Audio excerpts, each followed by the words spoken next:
Oke, baik teman-teman, masih dengan saya Maria Silviana Selan, NPM 33200003. Nah, tujuan saya membuat video ini yaitu untuk memenuhi tugas mata kuliah Metodologi Penelitian Biologi.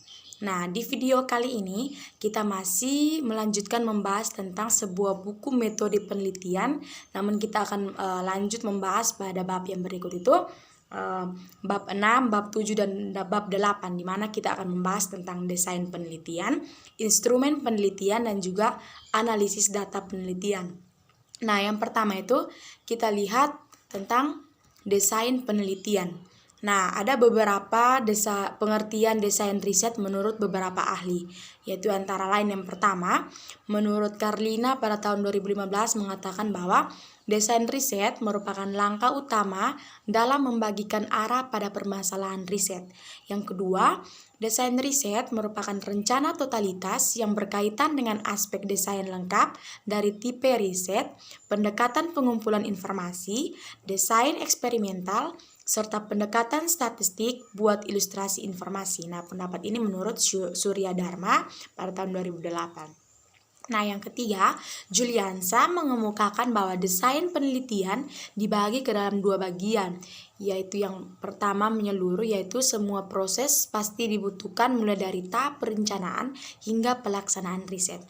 Yang keempat, desain riset atau desain penelitian menurut Hasibuan pada tahun 2007 adalah pedoman dalam melakukan aktivitas riset meliputi penentuan instrumen pengambilan data, sampel, proses pengumpulan data, dan juga proses analisa data.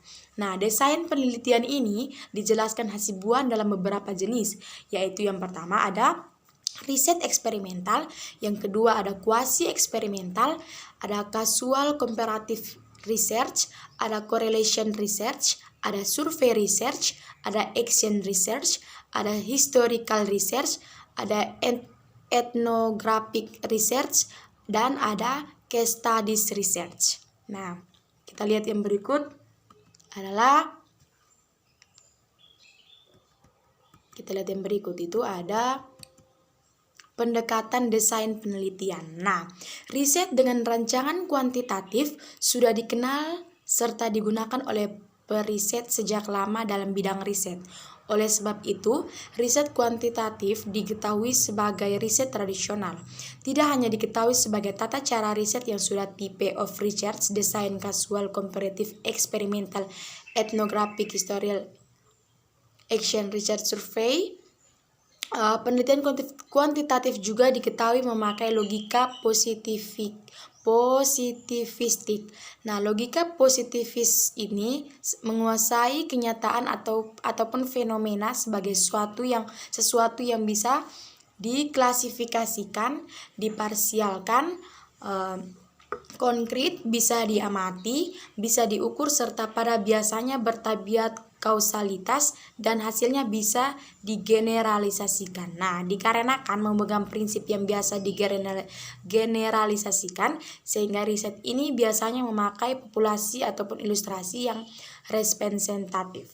Nah, kita lihat yang berikut itu ada jenis-jenis dari desain penelitian. Yang pertama ada desain penelitian explanatory. Nah, riset explanatory merupakan riset yang bertujuan untuk menguji suatu teori ataupun hipotesis guna menguatkan ataupun menolak teori hipotesis hasil riset yang telah terdapat. Nah, riset exploratory bersifat mendasar serta bertujuan mendapatkan penjelasan, data, informasi menimpa hal-hal yang belum dikenal. Nah, riset ini yang kedua itu kita lihat tentang desain penelitian deskriptif. Nah, desain riset deskriptif berkaitan dengan mencari tahu ciri ataupun sikap maupun pola dalam kelompok tertentu. Misalnya seorang periset berupaya mencari tahu sebagian pencilan dengan pelaksanaan riset pada sekelompok titik informasi. Nah, riset ini berkaitan dengan menciptakan penemuan dengan metode prediksi untuk menguasai ciri yang berbeda atau tidak biasa maupun sikap yang tidak dicermati.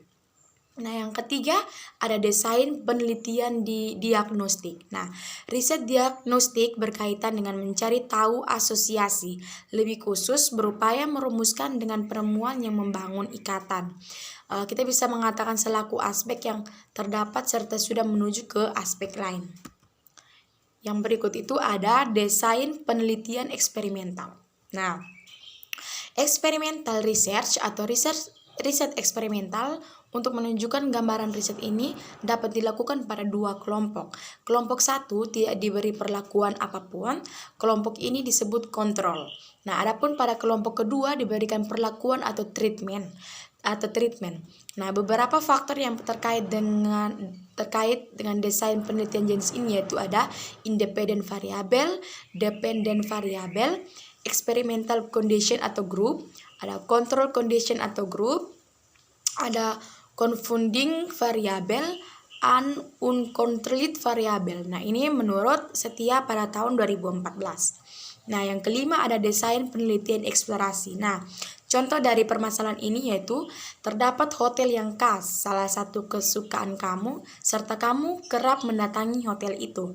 Nah, disinilah kamu mengeksploitasi tempat yang diketahui. Saat ini, bila terdapat hotel yang baru yang dibuka, bisa jadi kamu suka ataupun tidak. Hendak suka santapan di situ, namun kamu tidak sempat ketahui kecuali kamu berangkat ke situ untuk mengeksplorasi. Nah, dalam desain eksplorasi, targetnya merupakan menciptakan hal-hal baru. Dalam riset semacam itu, desain wajib sangat fleksibel dalam segi aspek pun sangat berarti dalam riset eksplorasi yang merupakan survei.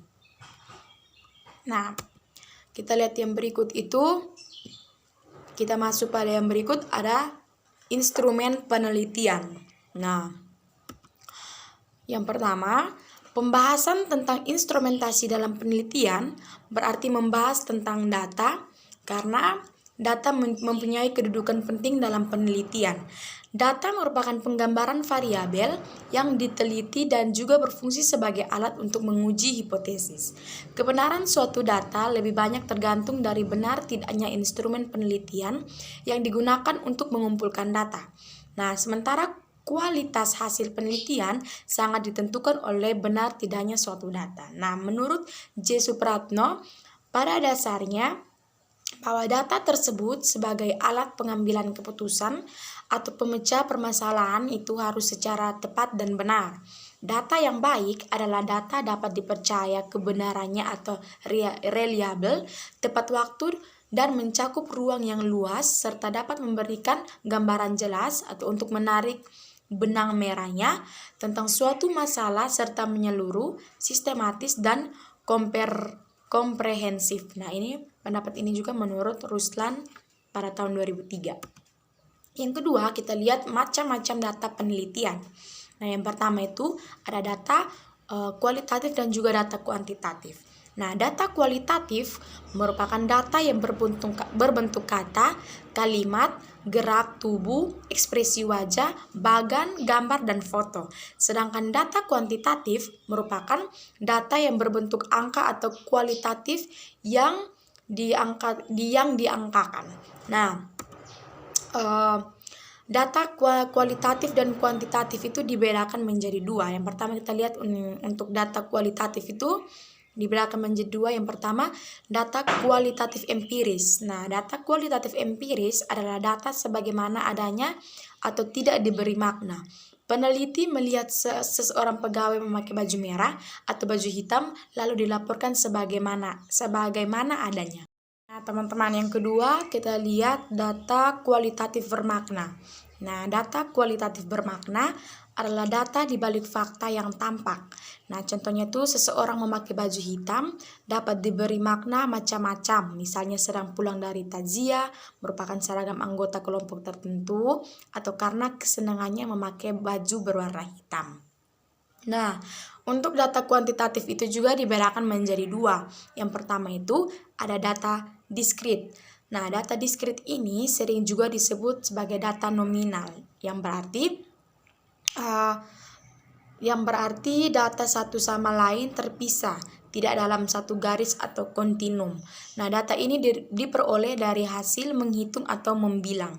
Contohnya itu, dalam salah satu ruangan kerja ada 30 karyawan, 16 wanita dan 14 pria. Nah, angka 30, 16, dan juga 14 adalah data diskrit atau nominalnya. Yang kedua ada data kontinum. Nah, data kontinum adalah data kuantitatif yang satu sama lain berkesinambungan dalam garis. Nah, data ini diperoleh dari hasil mengukur, seperti mengukur derajat kesehatan, berat badan, kemampuan, motivasi, IQ, dan lain-lain. Nah, data kontinum dapat dibedakan menjadi 3, yaitu ada data ordinal, interval, dan juga rasio. Nah, kita lihat yang berikut itu adalah teknik pengumpulan data. Ada beberapa macam teknik pengumpulan data, yaitu yang pertama ada interview atau wawancara.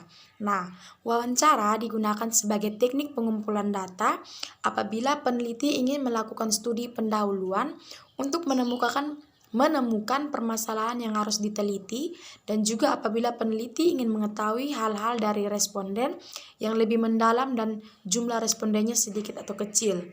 Yang kedua itu ada kuesioner atau angket. Nah, kuesioner atau angket merupakan teknik pengumpulan data yang dilakukan dengan cara memberi seperangkat pertanyaan atau pernyataan tertulis kepada responden untuk dijawab. Nah, kuesioner juga merupakan teknik pengumpulan data yang efisien apabila peneliti itu tahu dengan pasti variabel yang akan diukur dan tahu apa yang bisa diharapkan dari responden. Nah, selain itu, kuesioner juga cocok digunakan apabila jumlah responden cukup besar dan 81 terbesar di wilayah yang luas. Nah, teknik yang ketiga itu ada observasi atau pengamatan. Nah, menurut Hadi pada tahun 1986 mengemukakan bahwa observasi merupakan suatu proses yang kompleks, suatu proses yang tersusun dari berbagai proses biologis dan psikologis. Nah, dua di antara yang terpenting adalah proses-proses pengamatan dan ingatan. Yang berikut kita lihat ada validitas dan reliabilitas instrumen penelitian ketepatan pengujian suatu hipotesa tentang hubungan. Nah, yang pertama itu kita lihat tentang validitas. Nah, validitas ada beberapa validitas, yaitu ada validitas konstruk, ada validitas isi, ada validitas prediktif, validitas eksternal, budaya, dan juga rupa. Kita lihat yang pertama itu ada validitas konstruk. Nah, validitas konstruk atau konstruk adalah kerangka dari suatu konsep. Misalkan seorang peneliti ingin mengukur konsep atau religiositas. Nah, pertama-tama yang harus dilakukan oleh peneliti ialah mencari apa saja yang merupakan kerangka dari konsep tersebut. Dengan diketahuinya kerangka tersebut, seorang peneliti dapat menyusun tolak ukur operasional konsep tersebut. Yang kedua ada validitas isi. Validitas isi suatu alat pengukur ditentukan oleh sejauh mana isi alat pengukur tersebut mewakili semua aspek yang dianggap sebagai aspek kerangka konsep.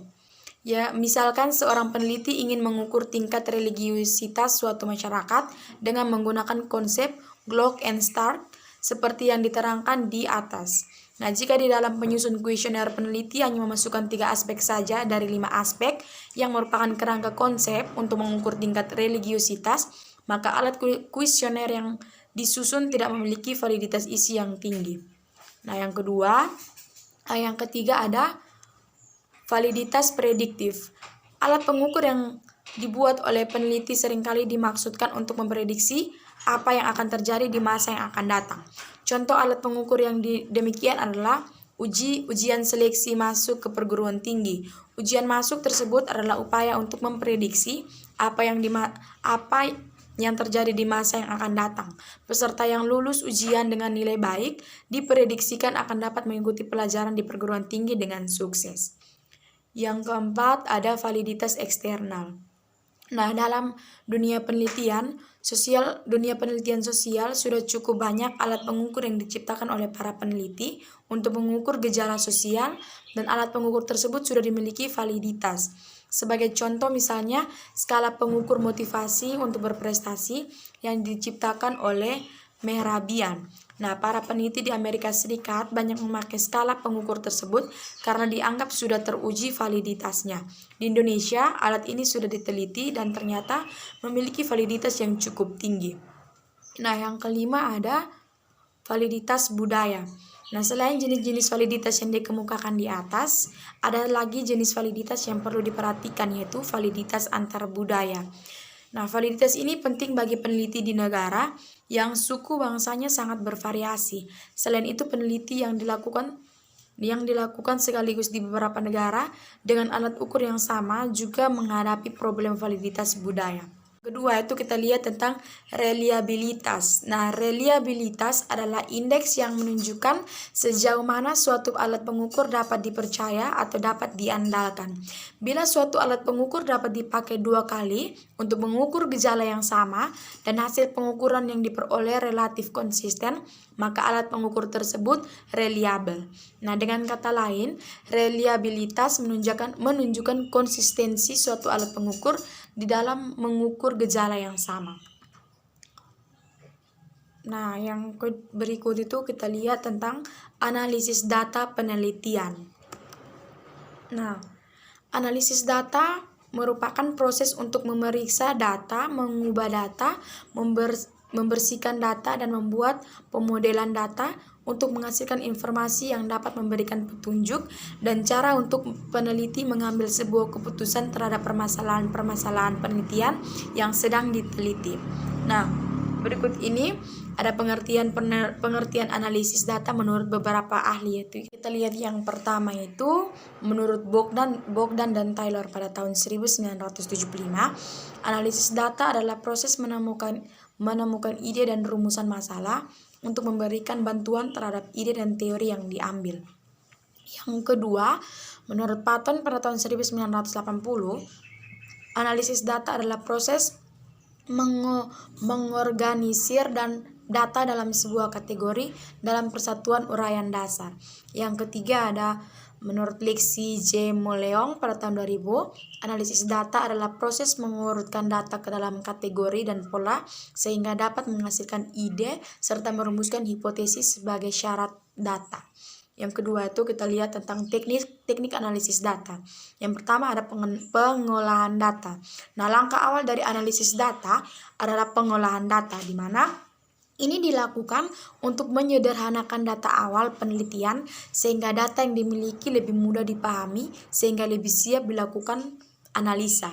Nah, beberapa tahap pengolahan data antara lain ada editing, ada coding, dan juga ada tabulating. Nah, editing adalah kegiatan yang dilakukan untuk memeriksa semua daftar pertanyaan dari responden. Yang kedua coding adalah kegiatan setelah proses editing data. Kegiatan berikutnya yaitu memberikan simbol yang berupa angka terhadap jawaban responden. Yang ketiga ada tabulating adalah kegiatan untuk menghitung data dari hasil coding sehingga selanjutnya akan ditampilkan data wujud tabel. Nah, yang kedua ada penganalisaan data. Nah, proses selanjutnya setelah pengenalan data adalah penganalisaan data. Nah, kegiatan ini dilakukan untuk menyederhanakan data sehingga memudahkan data untuk dibaca dan diolah. Setelah data telah dianalisa, maka data tersebut diklasifikasikan ke dalam 2 kelompok, yakni data kuantitatif dalam bentuk angka-angka dan data kualitatif dalam bentuk kata atau simbol. Yang ketiga ada penafsiran hasil analisis. Nah, setelah selesai dilakukan analisa, kemudian data tersebut ditafsirkan untuk menarik kesimpulan dari data penelitian yang sedang diteliti. Nah, penarikan kesimpulan ini dilakukan untuk membandingkan hipotesa yang sudah ada dengan data yang diperoleh, yang hasilnya adalah diterima atau tidaknya hipotesa tersebut. Kita lihat yang berikut itu analisa data kualitatif. Yang pertama ada teknik analisa data deskriptif. Nah, teknik analisa data deskriptif adalah suatu teknik dalam penelitian untuk meneliti kondisi sekelompok manusia, objek penelitian, kondisi terkini, dan juga peristiwa saat ini. Nah, jenis penelitian kualitatif ini berusaha mendeskripsikan suatu fenomena sosial pada saat tertentu. Metode ini dibedakan menjadi beberapa jenis, yakni berdasarkan kriteria pembedaan antara fungsi akhir dan pendekatannya. Yang kedua itu ada teknik analisis deskriptif kualitatif. Nah, metode deskriptif kualitatif ini merupakan metode dalam penelitian kualitatif yang berguna untuk mengembangkan teori yang telah ada dari data yang ada dari lapangan. Nah, metode penelitian kualitatif langkah pertamanya melakukan penjelajahan, kemudian pengumpulan data, dan selanjutnya observasi hingga penyusunan laporan. Yang berikut ada analisis data secara kuantitatif. Nah, secara kuantitatif itu ada yang pertama statistika deskriptif. Nah, statistika deskriptif merupakan suatu statistik yang digunakan untuk menganalisis data dengan cara mendeskripsikan data yang sudah terkumpul tanpa bermaksud membuat kesimpulan. Yang kedua ada statistik inferensial. Nah, statistik inferensial merupakan teknik yang digunakan untuk mengolah data sampel dari suatu populasi. Nah, teknik ini cocok untuk menganalisa sampel yang diambil dari populasi yang dilakukan secara acak. Teman-teman, terima kasih. Ini yang dapat saya jelaskan tentang sebuah buku penelitian, khususnya pada bab yang ke-6, bab ke-7 dan bab ke-8 itu tentang desain penelitian, instrumen penelitian, dan juga analisis data penelitian. Sekian dan terima kasih.